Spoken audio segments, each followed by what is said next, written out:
¿Cómo están? Muy buenas tardes. Pues realmente hoy tenemos para Ciudadanos en Red un programa que ya les habíamos anunciado. Tuvimos complicaciones técnicas y no lo pudimos transmitir, pero ahora sí nos da muchísimo gusto tener la oportunidad de conversar con la doctora Lorian Jiménez Faibi. La doctora Lorian Jiménez Faibi, con la que vamos a estar platicando hoy, Jaime Guerrero. Jaime, ¿cómo estás? Buenas tardes. Hola, buenas tardes. Y su servidora, pues es una mujer muy valiente, una científica muy destacada de nuestro país. Publicó hace unos cuantos meses un libro imprescindible para los que queramos entender y saber qué pasó con la gestión de la pandemia en México. De verdad se los recomiendo muchísimo. Se llama Daño Irreparable, es de Editorial Planeta y está en versión digital, o sea que muy fácilmente lo pueden tener. Ella es graduada en una licenciatura como cirujana dentista en la UNAM, pero además tiene un grado de doctorado en ciencias médicas con especialización en microbiología de la Universidad de Harvard en Boston, en los Estados Unidos. Ha tenido diversas estancias como investigadora en diversas universidades, en el Forsyth Institute en Cambridge, en Massachusetts. Tuvo también una estancia en Nueva York, en Cold Spring Harbor Laboratory. También ha sido y es profesora titular C de la carrera de tiempo completo en la UNAM, y es catedrática en los niveles de especialidad, maestría y doctorado de las materias de microbiología general, microbiología básica y microbiología periodontal. Es profesora pues en la UNAM y de veras, Lorian, es un gran privilegio que hayas aceptado estar con nosotros el día de hoy. Muchas gracias. No, Tere, al contrario, es un gusto, un honor poder estar aquí en el programa y acompañarlos a ustedes el día de hoy. Muchas gracias por la invitación. Muchas gracias. Bueno, pues quisiéramos empezar por preguntarte, Lorian, ¿cuál es tu panorama general de esta llamada tercera ola que estamos viviendo en México? ¿Cuál es tu evaluación? ¿Cómo vamos? De acuerdo a las declaraciones tanto de la Secretaría de Salud como del propio presidente y bueno, desde luego de López-Gatell, pues vamos ya para abajo. Sin embargo, en fin, quisiéramos antes de abundar en el tema, conocer tu punto de vista. Sí, claro que sí. Bueno, en este momento ya esta tercera ola o este tercer repunte está mostrando ya un descenso ahora sí. López-Gatell y esta retórica que se hace un poco demagógica, triunfalista sobre la pandemia, que ha caracterizado, ¿verdad?, toda la gestión de la pandemia durante estos casi 2 años, sigue siendo en ese mismo tenor, ¿no? Se cantó que íbamos disminuyendo mucho tiempo antes de que hubiera evidencias de que así era. Hoy sí se tienen evidencias claras, estadísticas, matemáticas, de que está disminuyendo. Ahora hay que tener muchísimo cuidado porque creo que lo que nos está causando mucho problema es este discurso de ya está disminuyendo, quiere decir ya se está terminando. Lo que aquí hemos vivido nosotros es, creo que quien lo puntualizó de una forma incluso poética el día de ayer fue el doctor Arturo Erdely en Twitter, ¿no? Y él dijo algo así, no podría yo estar más de acuerdo en esto, ¿no? Déjenme, aquí lo tengo, se los voy a leer, dice el doctor Erdely, permítanme. No te preocupes, claro que dice, sí. Dice, hemos sido, o sea, en cuestiones de la gestión de la pandemia, dice, hemos sido un barco a la deriva. Las olas del mar nos han llevado en ocasiones por donde han querido, ¿no? A veces a mar adentro y a veces a la playa.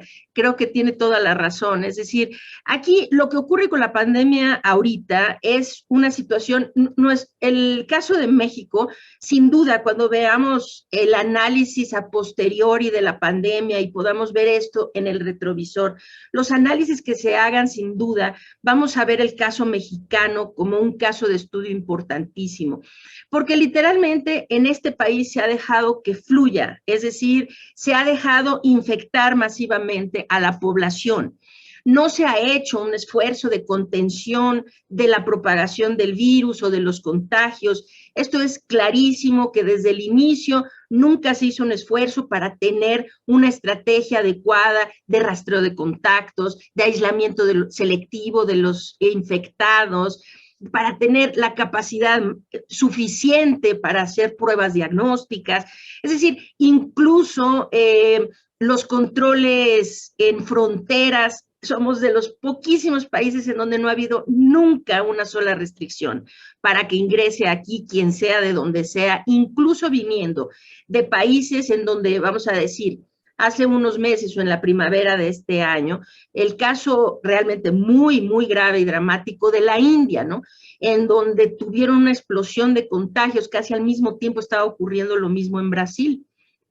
Incluso bajo esas condiciones, nunca se impidió que ingresara gente de la India o de Brasil estando en esa situación tan grave. Entonces, aquí lo que ha pasado es que se ha dejado a la gente infectar masivamente por un error grave de cálculo inicial del doctor López-Gatell, de pensar que esta enfermedad, como lo decía él muy al principio, ¿no? Esto va a ser menos grave que una temporada de influenza.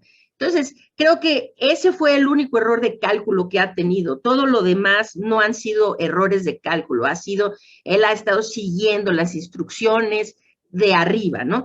No hay que gastar, pues él ve la forma de cómo no se gasta. No queremos vacunar más, pues él ve la forma de justificarlo. No nos vamos a poner cubrebocas, pues él ve la forma de justificarse. Es decir, esos ya no han sido errores como tal profesionales, ¿no? Sino que ha sido que él se volvió político y sigue la secuencia, pues, que le importan a los políticos que lo mandan. Pero inicialmente creo que sí hubo un error de cálculo de pensar de que la pandemia iba a ser algo similar a la influenza. Él claramente dijo, y creo que fue de las últimas veces que lo que él decía era realmente cierto, que eso es lo que estaba pensando. Ahora es evidente que no, ¿no? Cuando dice, no hay evidencias de que hay que vacunar a los niños, pues es clarísimo que está mintiendo, ¿no? Y sabe que está mintiendo. Cuando dice, las variantes del virus no son más problemáticas, él sabe que está mintiendo. Las evidencias científicas están ahí, hay cúmulos de evidencias científicas que dicen lo contrario, ¿no?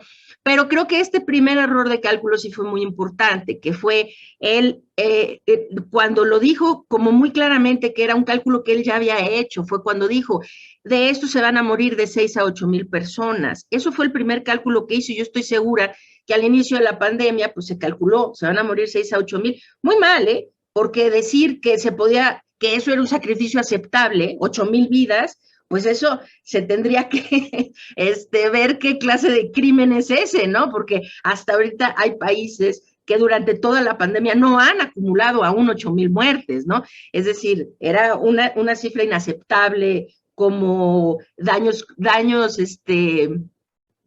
colaterales, ¿no? O no sé, el sacrificio que teníamos que hacer, ¿no? Y entonces, pero era obvio que pensaba que iba a ser eso y se iba a terminar, o sea, como que dejando, ok, se van a morir 6 a 8 mil personas, luego dijo 12, 28 y redondeando a 30, ¿no? Y luego finalmente dijo el escenario catastrófico 60 mil. Bueno, pensando que nunca se iba a llegar a eso, desde luego, ¿no?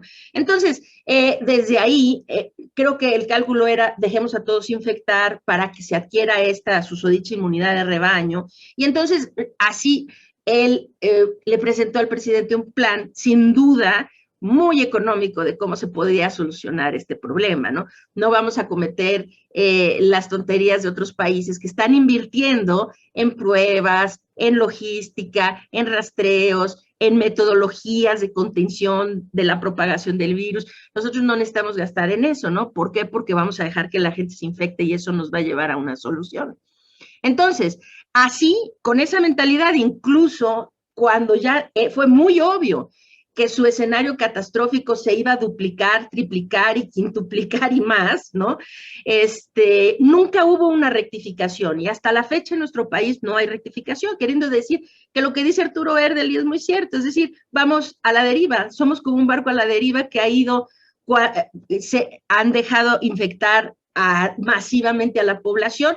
Después vienen los descensos que nunca han sido consecuencia de un cambio de estrategia o de que algo hubiera cambiado en la gestión, mejorado, qué sé yo, nunca. Incluso ahora este descenso no tiene que ver con la vacunación. A esto se maneja esto porque la gente no entiende el concepto, ¿no? Pero lo podemos platicar como esto tampoco tiene que ver con la vacunación.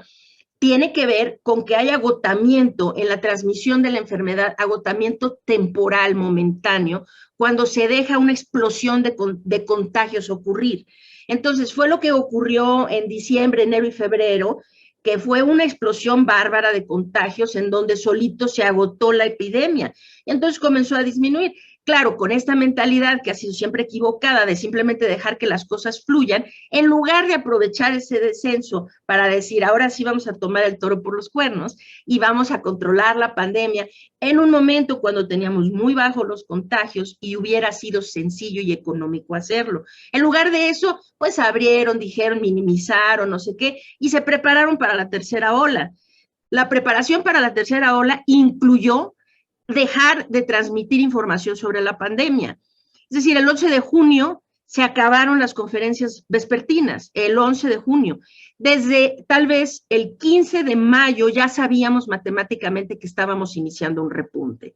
Entonces se prepararon muy bien para el repunte y una de las preparaciones fue hay que hablar lo menos posible de la pandemia para que parezca que ya todo está bien, ¿no? Entonces ahora se ha ignorado el problema, no es que el problema esté cediendo, que el problema esté mejorando, hay que ver nada más, ¿no? Que ayer pues se registran 700 muertes, el día anterior fueron 800 y fracción, es decir, se está muriendo en nuestro país los días que sí se cuenta bien, ¿no? Porque nunca se ha contado bien sábado, domingo y lunes en nuestro país, pero el resto de los días que sí fluyen los datos, pues se está muriendo entre 500 y 1000 personas al día. Esto no es aceptable, esto no es normalizable, es decir, ¿no? Pero entre menos, yo creo que lo que han hecho es hablar menos y menos y menos de la pandemia para ver si esto se puede de alguna manera normalizar ignorándolo, ¿no? Entonces, ahorita vamos en descenso, sí, pero no es un descenso, digamos, que nos pueda decir, estamos descendiendo hacia el final. No, el final de la pandemia, el final de esta catástrofe, de este problema, todavía está lejos.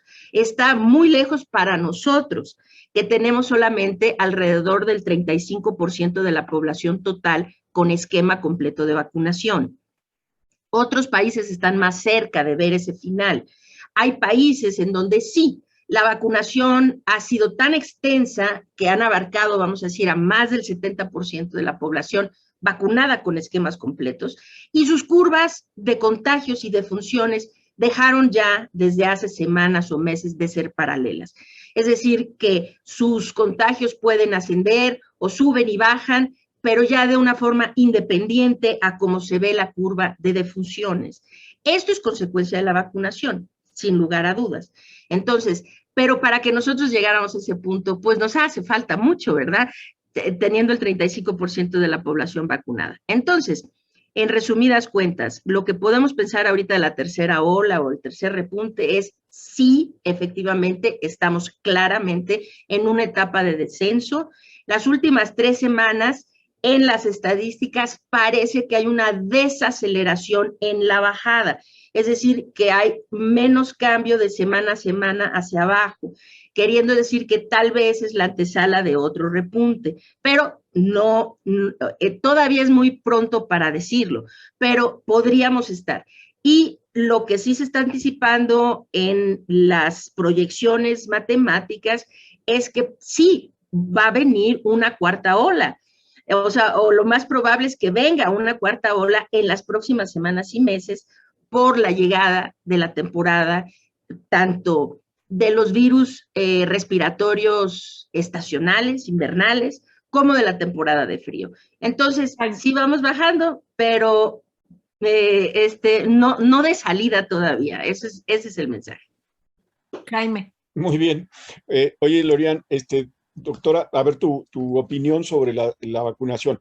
Mira, según las cifras oficiales, se han recibido en el país aproximadamente, voy a cerrar los números, no son exactos, 115 millones de vacunas se han recibido y se han aplicado alrededor de 100 millones.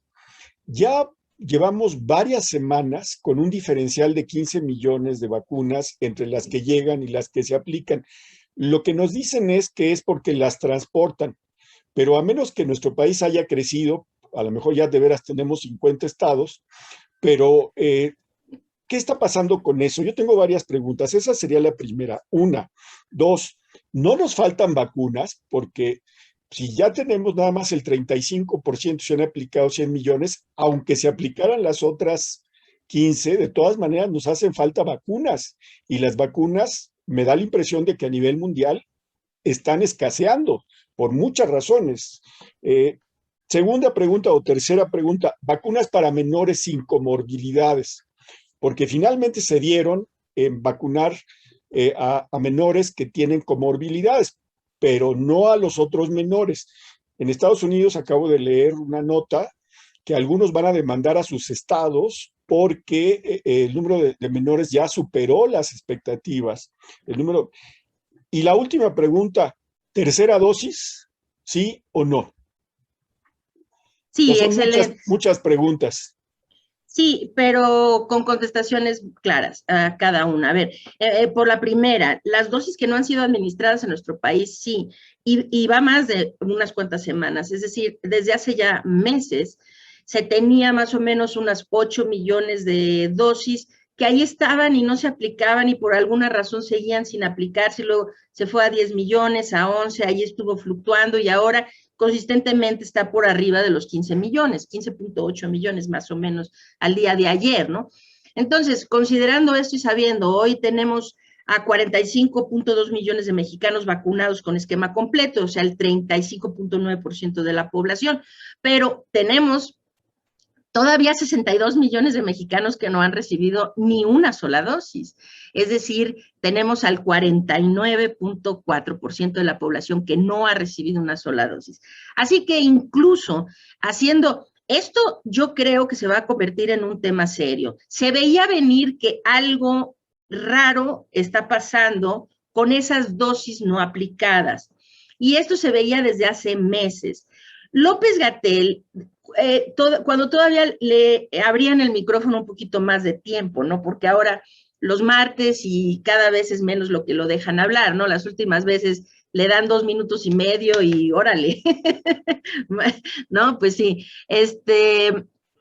pero cuando todavía como que hablaba, le daban chance de hablar un poquito más, mencionaba cosas que yo decía, ay, esas vacunas las van a hacer perdedizas, porque decía cosas como, por ejemplo, sí, esta semana no se pudo vacunar en la Ciudad de México porque no llegaron vacunas, pero, y tenían 8 millones de vacunas almacenadas, ¿no? Sin aplicar. Entonces, pero ¿cuál es?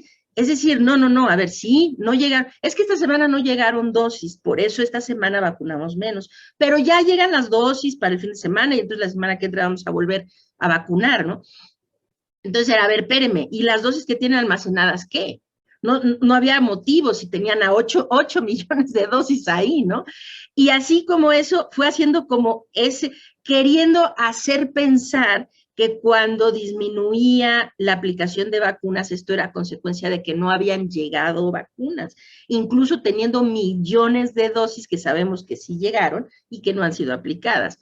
Entonces, ya la excusa que dio inicialmente de que son dosis en tránsito es muy claramente falso, porque se ha quedado esa cantidad, se han ido incrementando, pasaron de 8 millones a ahora ya son casi 16 millones, o sea, el doble. Entonces, no puede ser posible que la ineficiencia realmente de su estrategia, bueno, podría ser posible, ¿no?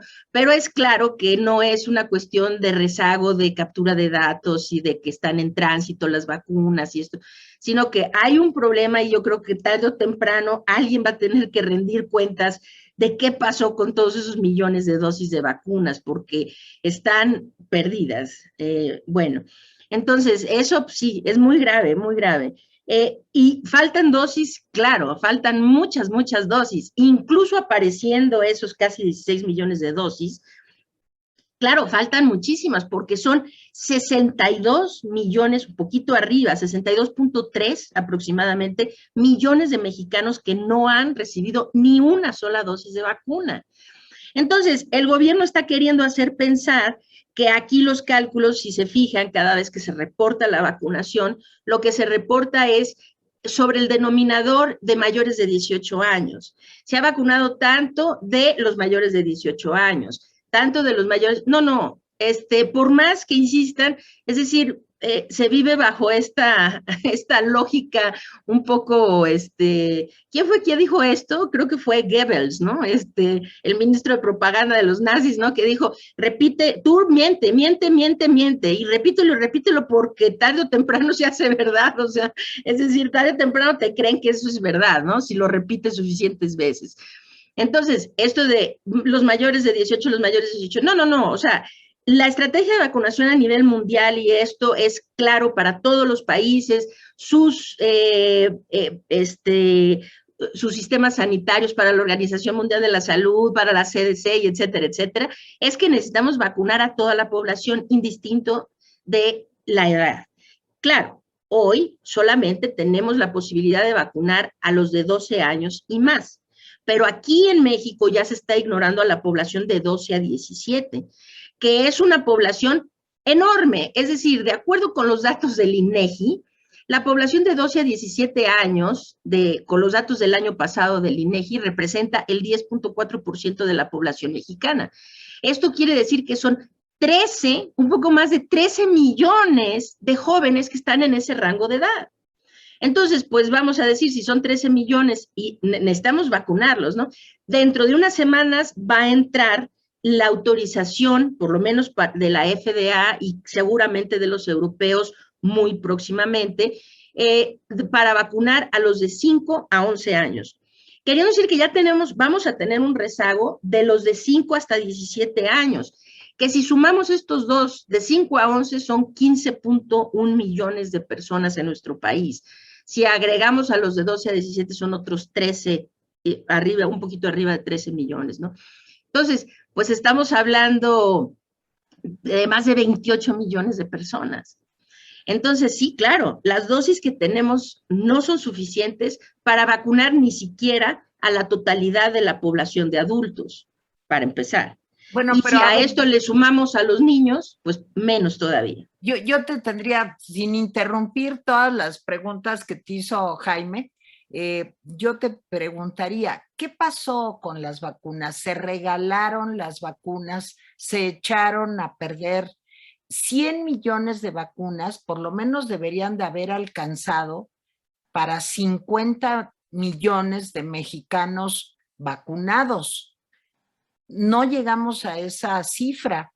¿Cuál es la hipótesis de ustedes, los científicos, los que están manejando toda esta información, Lorian?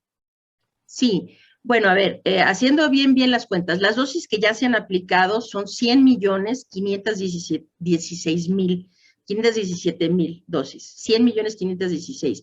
Sí, eso sí vemos que la mayor parte de las vacunas son de 2 dosis, debería de alcanzar como para 50 millones, pero sí ha alcanzado para esos millones, porque son 45.2 millones de personas que tienen ya el esquema completo y luego 18 millones que tienen esquema parcial. Entonces, esas pues sí han alcanzado para esas personas, ¿no? Desde luego, pero se han recibido 116 millones, entonces la diferencia son 15.8 millones de vacunas que no se han aplicado. Y la verdad, bueno, yo no me atrevería a entrar, eso me obligaría a entrar en el campo de la especulación absolutamente, de querer decir qué fue lo que les pasó. Yo creo, hay una cantidad de vacunas y que eso sí está documentado, que se han ido regalando. Por ejemplo, hace poco se hizo, ¿para quién fue? Me parece que era Bolivia, Nicaragua, Venezuela, algo por el estilo. Se regalaron, creo que fueron 350,000 dosis de vacunas. Anteriormente se había hecho otro regalo, pero de ninguna manera está cerca de 15.8 millones, ¿no? Entonces, pues algunas se han regalado, pero las que se han regalado se ha hecho público, o sea que esas sí se pueden contabilizar como vacunas que fueron donaciones, ¿no? O sea, que fueron donadas, ok.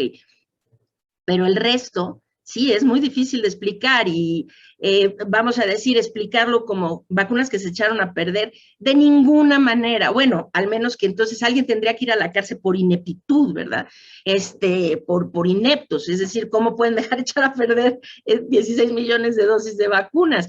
Es natural que en el proceso alguna vez algunas dosis de vacunas se hayan perdido por diferentes razones, ¿no? Incluso pues alguien tiró un frasco, pues se perdió ese frasco, ¿verdad? Alguien diluyó mal una vacuna y esa ya no se pudo aplicar, bueno, se fue a la basura, etcétera, ¿no? O sea, pero la cantidad no debe de ninguna manera rebasar tal vez el 1%, 2% de las dosis recibidas en términos de dosis echadas a perder, ¿no? O sea, que entonces, pues nos deja ahí la incógnita que yo creo que pues tarde o temprano va a tener que salir qué fue lo que pasó. Hay mucho problema porque de hecho las autoridades pueden decir lo que quieran. Si mañana, por ejemplo, nos hablan de que esas 15 millones de dosis ya se aplicaron, pues uno les tiene que creer. El problema aquí muy claro es que no existe transparencia en el manejo de la vacunación. El plan de vacunación de México no maneja, o sea, es decir, no hay transparencia. Llevan más de un año prometiendo que van a haber bases de datos, o sea, llevan cerca de un año, prometiendo que van a haber bases de datos de la vacunación y López-Gatell insiste en que todo ha sido muy transparente. Pues si todo ha sido muy transparente, la pregunta es, ¿por qué no hay bases de datos abiertos para consultar la vacunación? No podemos saber, por ejemplo, cuántas dosis de Pfizer se ha administrado en Campeche versus Sonora, Sinaloa o Jalisco. No podemos saberlo, simplemente saber pues cuántas se pusieron. Y esos datos, pues tenemos los datos ya como que preprocesados que dan las autoridades. Pero en realidad tener una base de datos para poder hacer análisis independientes y poder saber cuántos hombres contra mujeres, de qué grupos de edad, en qué estados de la República, con qué vacunas, etcétera, etcétera, etcétera, en qué momento. Es decir, hay muchas incógnitas, ¿no? Como por ejemplo, cuántos adultos mayores, si se acuerdan al inicio, alguna cantidad de adultos mayores fueron vacunados con la vacuna de CanSino, ¿no? Entonces, en nuestro país, en realidad, la afección a los adultos mayores no ha cesado, incluso siendo ellos la población más vacunada. Entonces, esto tiene que ver con algo, ¿no? Es decir, otra vez, de todas las hospitalizaciones, la mayor parte de las hospitalizaciones son adultos mayores, la mayor parte de las defunciones, pero cuando digo la mayor parte, estoy hablando más del 50%. Más del 50% de las defunciones por COVID-19 que se dan en nuestro país siguen siendo adultos mayores. Entonces, esto es muy grave, ¿sí? Porque de todos los adultos mayores se supone que solo quedaron 4 millones de adultos mayores sin vacunar, pero esto ya tendría que estarse reflejando en una población ya muy protegida, tal vez no del contagio, pero sí de la muerte, ¿no? Y no se ve así. Entonces, sí sería muy importante poder hacer análisis independientes en donde pudiéramos saber, bueno, es que, a ver, hay tantos millones de adultos mayores que fueron vacunados con CanSino, necesitamos ponerles algún refuerzo, necesitamos protegerlos más, ¿no? No, pero no se puede hacer ningún análisis de estos. Es decir, lo que reportan las autoridades, pues uno le queda una de dos opciones, creerles o no.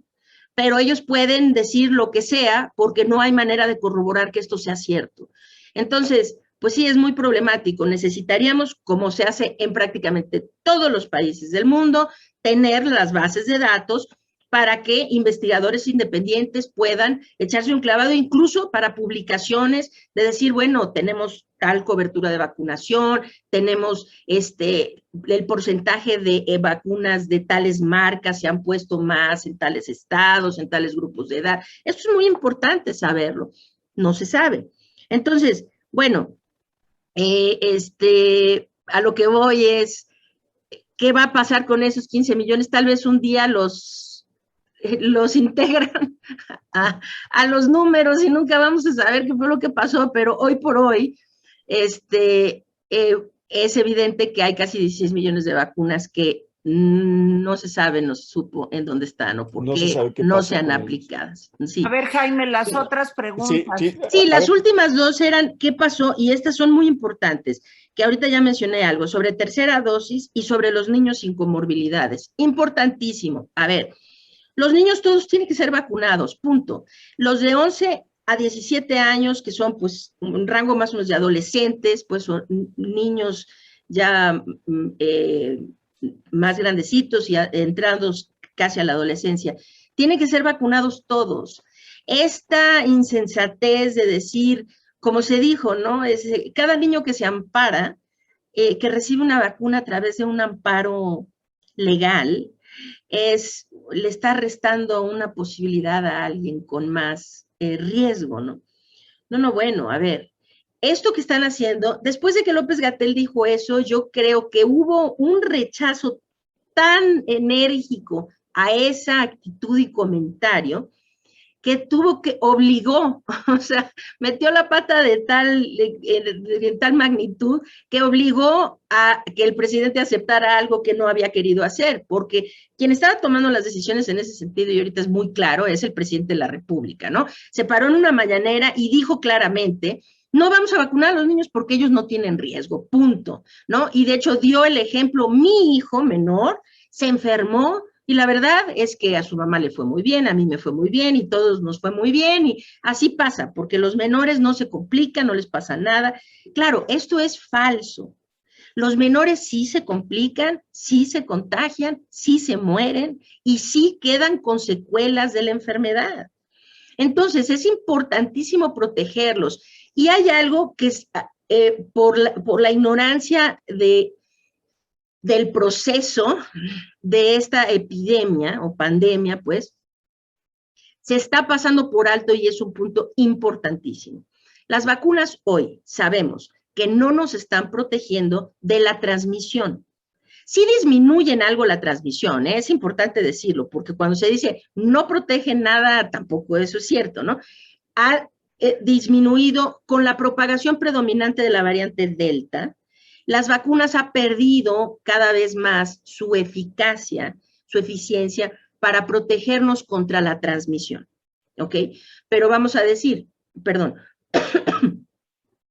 hay vacunas que originalmente tenían una eficacia del 80% de protección contra la transmisión con el virus original. Y ahorita esas vacunas han disminuido a tal vez el 50 o el 40%.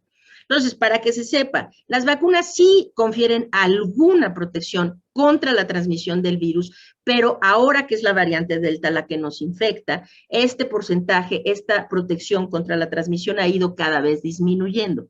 De ahí que las vacunas hoy, porque Delta es el virus que está infectando al mundo, hoy por hoy, este es el virus predominante, ¿no?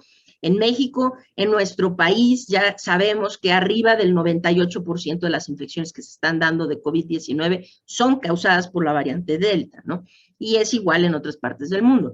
Entonces, esto quiere decir que las vacunas no van a protegernos contra la transmisión hasta que tengamos a una proporción realmente muy amplia de la población inmunizada. Y cuando digo muy alta, me estoy refiriendo, hoy el cálculo de la susodicha inmunidad de rebaño es de alrededor del 93 o 94%. Entonces necesitamos al 93 o 94% de la población para que las vacunas tengan un efecto positivo en detener la transmisión.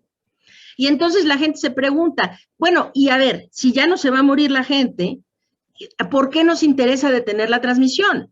¿No? Esto es un misconcepto que los británicos van a pagar caro por esto. Espero que no, pero podrían pagar muy caro por esto. Ellos ya asumieron, no importa, o sea, y es verdad, ellos están dejando a la gente infectar, levantaron todas las restricciones preventivas contra COVID-19, la gente puede andar libre como se le pegue la gana, no hay obligatoriedad en el uso de mascarillas, o sea, dejaron ir eso así, ¿no? Y sí, sus contagios están muy altos y de hecho siguen repuntando, ¿no? Nada más que, insisto, ellos sí ya tienen tanta vacunación que esto no se está reflejando en las defunciones. Pero cuidado, dejar que el virus se siga transmitiendo significa que estamos sentando el panorama para la generación de variantes más complicadas que Delta. ¿sí? Entonces, no es así de fácil, de que, no, bueno, pues ya nos está muriendo gente, dejen que la gente se contagie. No, porque esto nos va a salir más caro, o sea, esto puede costarnos carísimo. Es decir, que si finalmente venga un virus que sea igualmente transmisible o más transmisible que Delta, pero que tenga las características, vamos a decir, de la variante beta, que era la sudafricana, que ahorita ya no existe prácticamente, pero esta variante tenía una capacidad de evasión de inmunidad impresionante, tanto así que volvió inservible a la vacuna de AstraZeneca. Entonces, cuidadito, nada más que nos venga una variante que tenga esa combinación, que ya sabemos que sí se ha presentado, pero no junta, ¿no? O sea, no las dos, la combinación en un solo bicho, sino en separados, afortunadamente. Entonces, aquí la situación es, necesitamos detener la transmisión, y para detener la transmisión a través de la vacunación, necesitamos al 93-94% de la población vacunada. Entonces, independientemente de si los niños, esta situación de, es que muy pocos niños se van a morir. A ver, hay que tener muchísimo cuidado, porque cuando se dice muy pocos, hay que preguntar cuántos niños muertos por una enfermedad que es prevenible, ¿verdad? Que hoy por hoy es prevenible, se le hacen pocos, porque la cantidad exacta aceptable de niños muertos por COVID-19 hoy, que puede ser prevenida a través de la vacunación y de herramientas de prevención del contagio, el número exacto de niños que podemos aceptar muertos es 0. 0. Entonces, cuando dicen, no, pues es que no se van a morir muchos, no, perdónenme, es que con uno ya fueron muchos, son demasiados. Entonces, sí, necesitamos, porque no vamos a ponerlos en riesgo, vacunarlos a todos. 2, porque necesitamos a los niños vacunados para alcanzar ese 93% y poder detener la transmisión. Entonces, sí, ahorita lo que dijeron, pues hay que agradecerle a López-Gatell porque hizo quedar tan mal al gobierno diciendo que los niños le iban a quitar oportunidades vacunándose, que ahora tuvieron que hacer lo que yo siento que es nada más una estrategia como de control de daños, ¿no? Fue tanto el rechazo a ese discurso que dijeron, no, a ver, ya, sí, vamos a empezar a vacunar a los niños. Pero lo que dijeron al inicio es que iban a vacunar a 1 millón. Después López-Gatell salió a decir que iba a ser 1.5 millones, pero 1.5 millones de niños con comorbilidades. Y la pregunta clara es esto, ¿de dónde sacó ese cálculo? ¿Por qué 1.5 millones? ¿Por qué no medio millón? ¿O por qué no 5 millones? O sea, es decir, no hay datos que nos digan lo que metieron en los lineamientos para la vacunación de niños con comorbilidades. Son 44 padecimientos, que son los lineamientos que salieron hace un par de días, ¿no? ¿Cómo saben que hay 1.5 millones de niños de entre 12 y 17 años que padecen alguna de esas 44 comorbilidades? La respuesta real es no lo saben, no saben cuántos. Entonces, decir 1.5 a mí me parece más una estrategia de control de daños como para decir, ya, sí, ok, no es que seamos muy gachos, sí vamos a vacunar niños, ¿no? Que en realidad es la intención de empezar a vacunar a los niños. Me han entrevistado los últimos días preguntándome sobre esto. Oiga, pues ya van a empezar a vacunar niños. Y la respuesta mía siempre ha sido, ojalá que sea así como usted dice, que van a empezar y si van a empezar por los de comorbilidades, qué bien, pero si esto es para seguir vacunando más, entonces, qué bueno, empiecen con los que tienen comorbilidades y después vámonos, ¿no? Pero en realidad no ha habido ninguna declaración de las autoridades que nos indique que esa sea la intención. Lo que han declarado es que van a vacunar a 1.5 millones de niños con comorbilidades y nada más. No han indicado que esto sea como el primer paso para seguirlos vacunando, ¿no? Ojalá que cambien de parecer. Mi respuesta es, todos deben ser vacunados, todos los niños, ahorita de 11 a 17 años y en cuanto entre la autorización de 5, entonces desde 5 hasta 17 años, todos.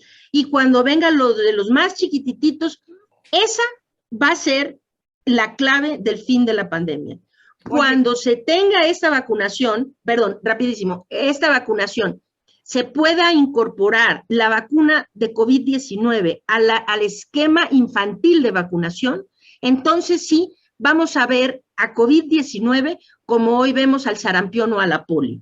Es decir, enfermedad muy grave, potencialmente letal, no queremos que nos dé, pero no nos preocupa más. ¿Por qué? Porque venimos protegidos desde muy jóvenes, ¿no? Desde niños.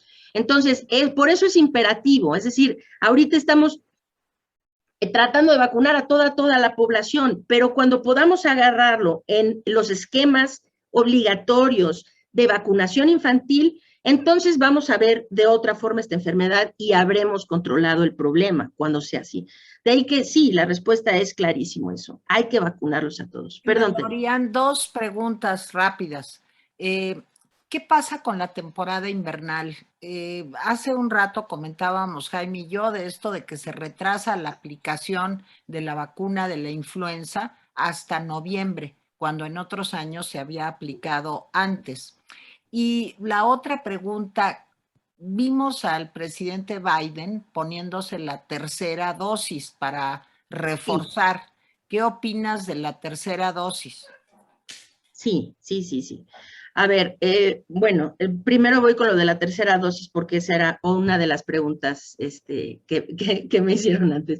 La tercera dosis, ok, pues es que es un tema muy controversial en este momento, ¿no?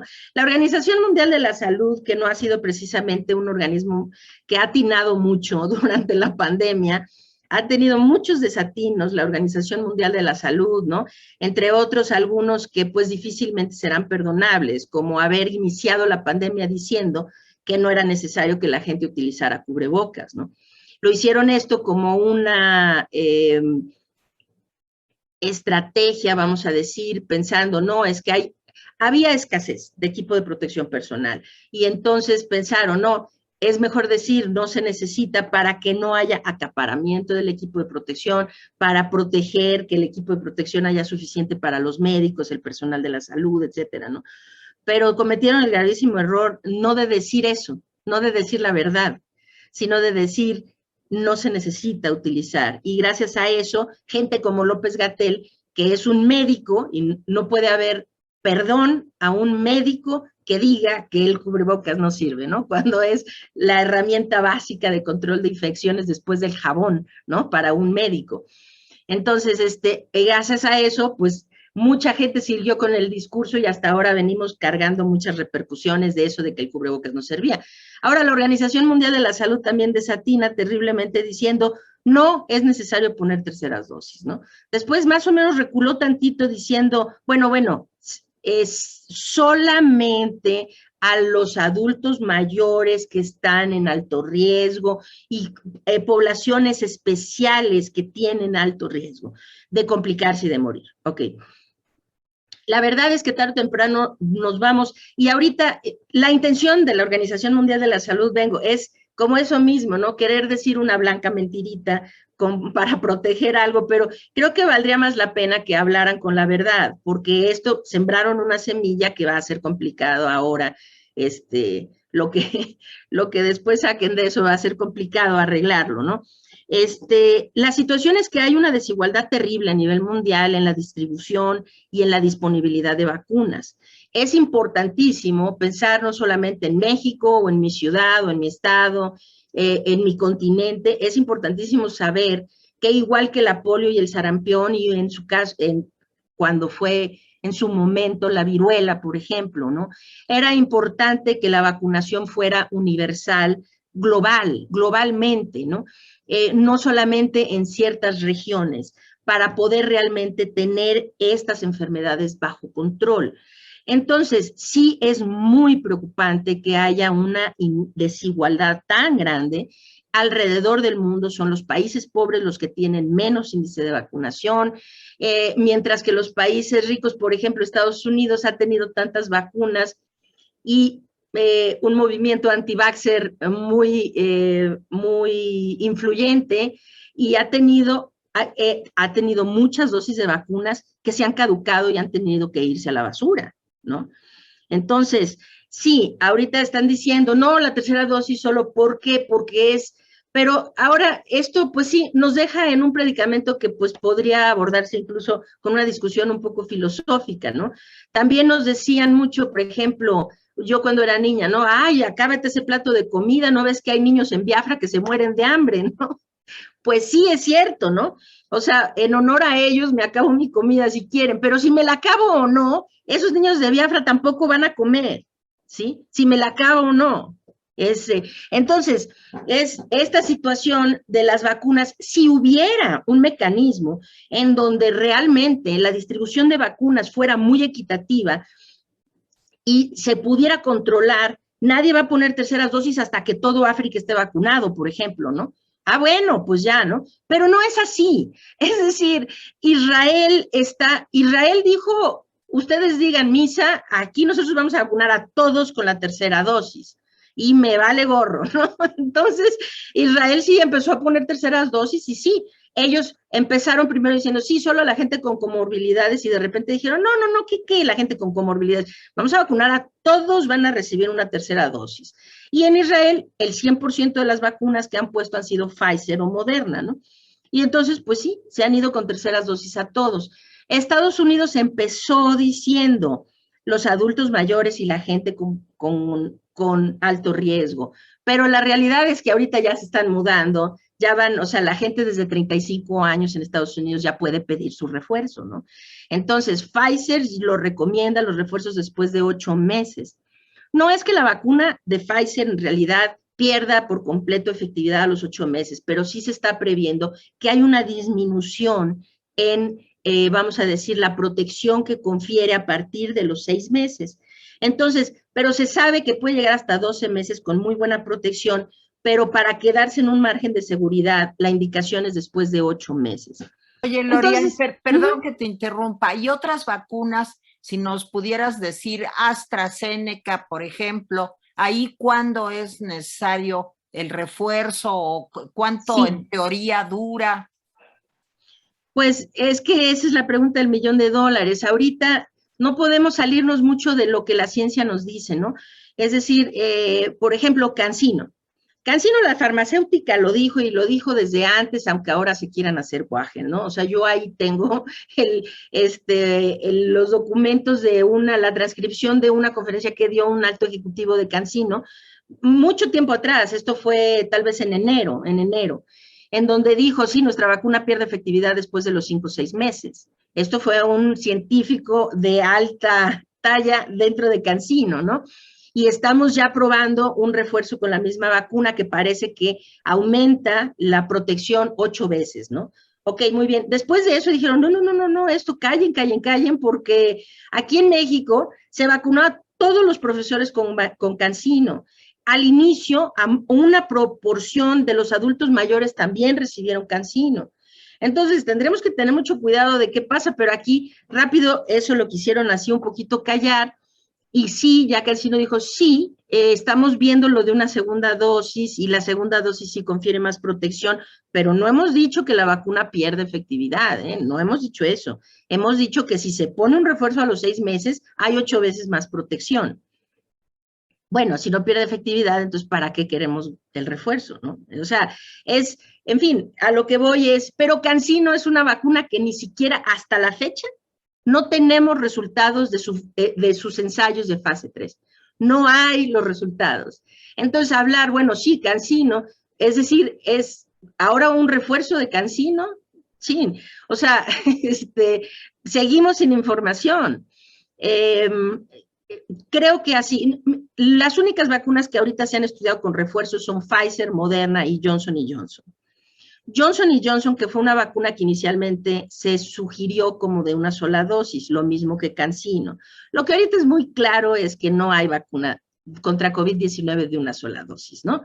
Es decir, quisieron decir si es de una dosis, pero siempre fueron las vacunas menos efectivas, ¿no? Eran las de más baja efectividad, CanSino y Johnson, ¿por qué? Pues porque eran de una dosis. Ahora Johnson & Johnson sí ya publicó creo que fue en New England Journal of Medicine, hace unos días, sus resultados con 2 dosis. muy buenos, pues sí, ahora sí tiene la misma efectividad que tiene AstraZeneca, muy cerca de lo que tiene Moderna y Pfizer y así, ¿no?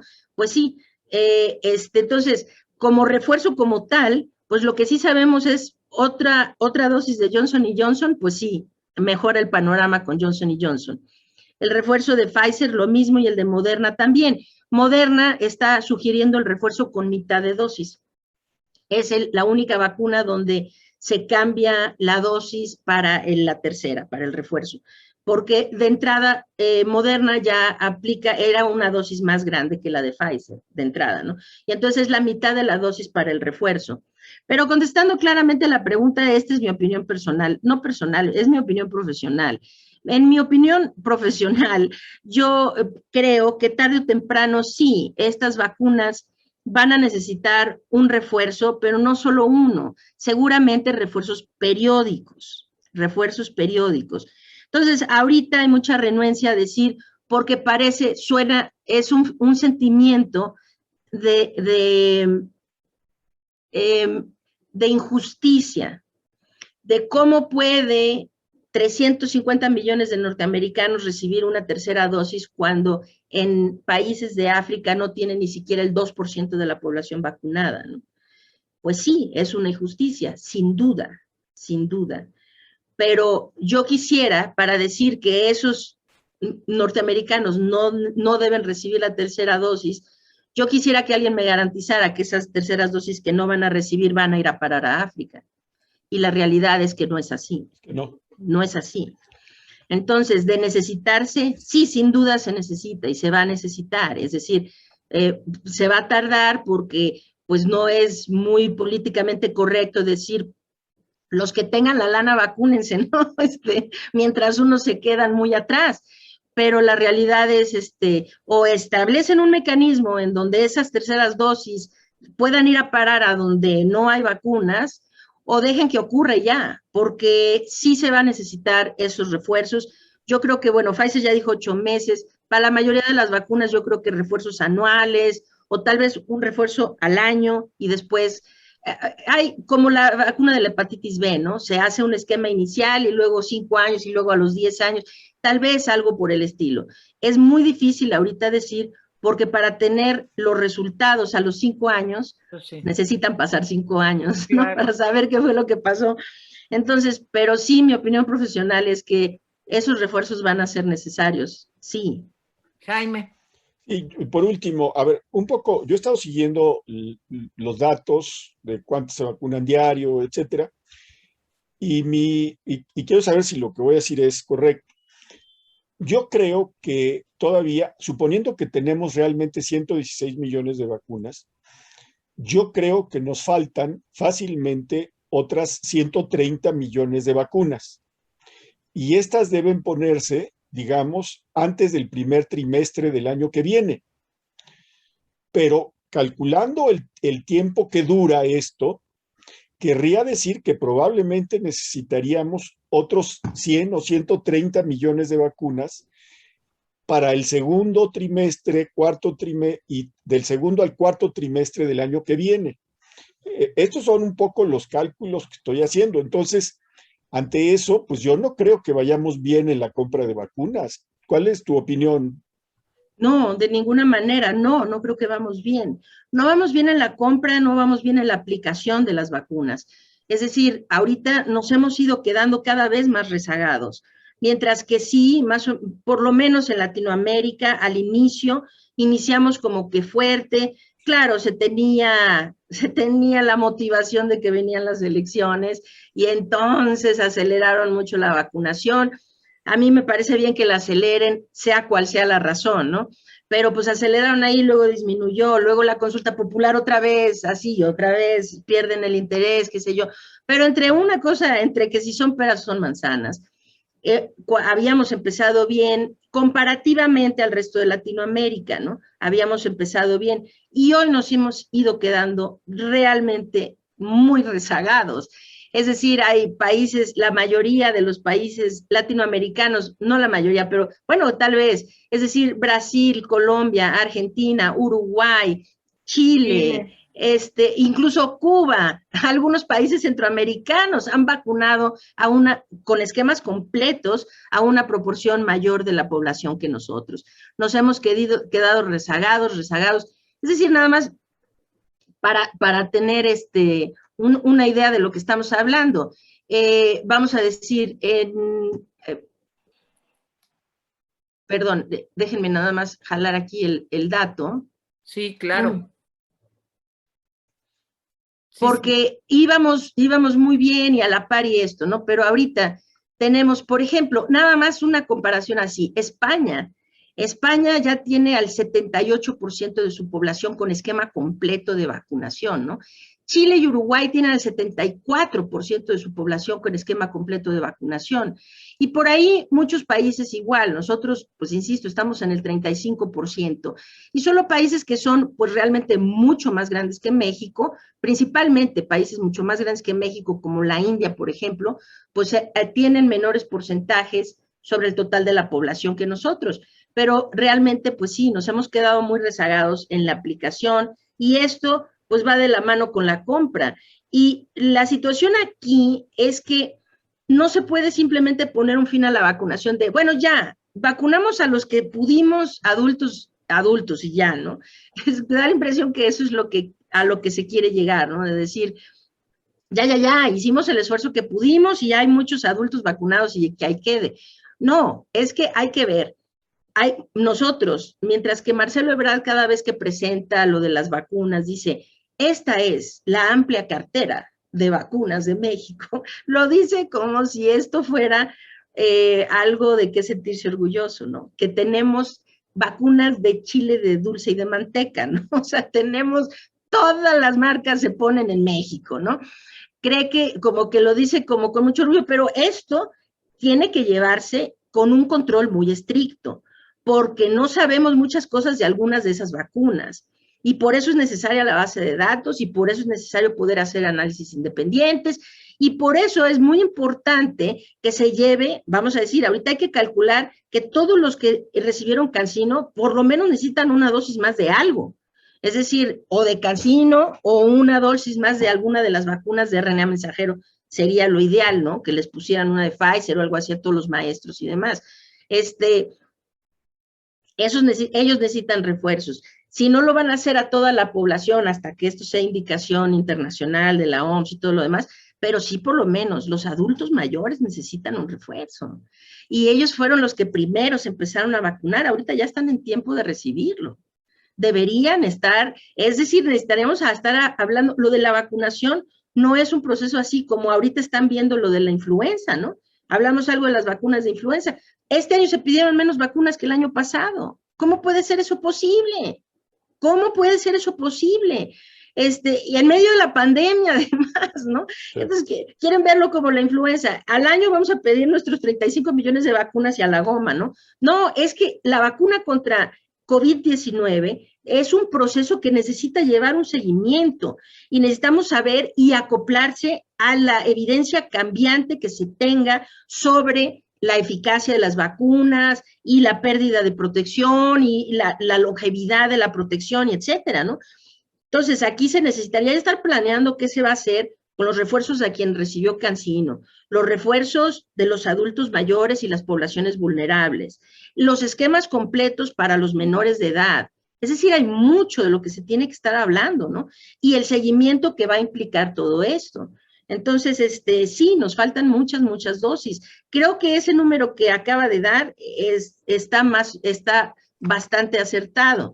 Tal vez unos 150 millones de dosis adicionales para pensar que se puede tener una cobertura más o menos aceptable de la población, ¿no? Es el número de terror el que dio Jaime, porque entonces nos faltan realmente cientos de millones, por lo menos claro. 200 o 300 millones de vacunas. Lorian. Sí, efectivamente, porque tenemos al 50% de la población que no ha recibido una sola dosis de vacunas. Así es. Que sí. Oye, sí. Lorian, una pregunta final. ¿Habrá segunda parte de un daño irreparable? Esa sí estuvo difícil. Esa sí estuvo difícil. Bueno, bueno. Pues no, digo, no he firmado nada de acuerdos de secrecía ni nada por el estilo, así que puedo hablar libremente, supongo, ¿no? No lo he dicho nunca porque, pues, mejor que sea sorpresa, ¿no? Pero Pero sí. Sí estoy trabajando sobre un libro nuevo, sí. Estoy trabajando. Oye, pues te voy a decir Es una que es cosa. necesario porque los datos pues se han acumulado de manera impresionante. Incluso los datos Impresionante. que dice uno, con los datos oficiales, uno se espanta cuando analiza las cosas. Con los datos oficiales. Sí. Y el libro primero, la verdad es que yo cerré el libro justo antes de que se pusiera muy, muy grave la segunda ola. Fue justo antes de cuando se vivió todo esto terrible de ver a la gente desesperada tratando de encontrar oxígeno y concentradores y tanques y recargas del oxígeno y que se quedaron sin hospitales y que todo este drama ya no se incluyó en el libro, ¿no? Y la vacunación, pues se hablaba apenas de que algo va a pasar con la vacunación, muy así, ¿no? Y entonces, la verdad es que sí, en el libro ya se podía anticipar que esta segunda ola iba a ser muy grave, porque todos los modelos matemáticos tiraban a eso, ¿no? Pero realmente yo creo que en ese momento yo no podía anticipar que iba a ser tan grave. Es decir, murieron más de 100,000 personas en esa ola. Es algo realmente terrible, ¿no? Y duró apenas esa ola de principio a fin, duró 33 semanas, pero esto incluyendo ya toda la bajada y todo lo que llevó subir. En la parte alta fue menos de un mes y murieron más de 100,000 personas, o sea, muy, muy, muy, muy grave. Entonces, pues sí, hay que hablar de eso y finalmente la intención del libro es nada más dejar pues un testimonio documentado de qué fue lo que pasó aquí, ¿no? ¿Por qué murieron tantos, no? O sea, ¿por qué nos ha ido tan mal en la pandemia? Y pues eso intento seguir documentando eso y sí, estoy trabajando sobre Qué bueno, otro Lorian. libro. Sí. Yo creo que pedía a gritos una segunda parte, un daño irreparable. Por lo pronto, lean Un daño irreparable, que está en Editorial Planeta, que lo pueden pedir en Amazon o en Gandhi, en cualquier librería, si ya no quieren libros, si no quieren libros digitales, digamos ya no libros físicos, está el libro digital. Y está el libro físico también en las librerías, en los Sanborns, en todos lados. Doctora Lorian Jiménez Faibi, de verdad no sabes cómo te agradecemos. Qué interesante, de verdad, ha sido escucharte. Muchísimas gracias, Jaime. Sí, yo salgo aterrorizado, pero agradecido también. Yo también. Porque muchas de las cosas que yo me venía diciendo, no, pues estoy exagerando, las has retomado y has aumentado todavía el grado de temor. De todos modos, te lo agradezco mucho. La verdad ha sido una entrevista amena, estupenda, terrorífica por la realidad. Sí. Ojalá que no sea la última vez que nos encontremos. Sí, Lorian, te agradezco. No, sin duda no será. A nombre de Ciudadanos en Red, de verdad que te damos las gracias. Muchas gracias. No, muchas gracias a ustedes. Ha sido un placer, de verdad. Saludos y no será la última vez, seguramente. Perfecto. Gracias. Gracias. Hasta luego. Gracias.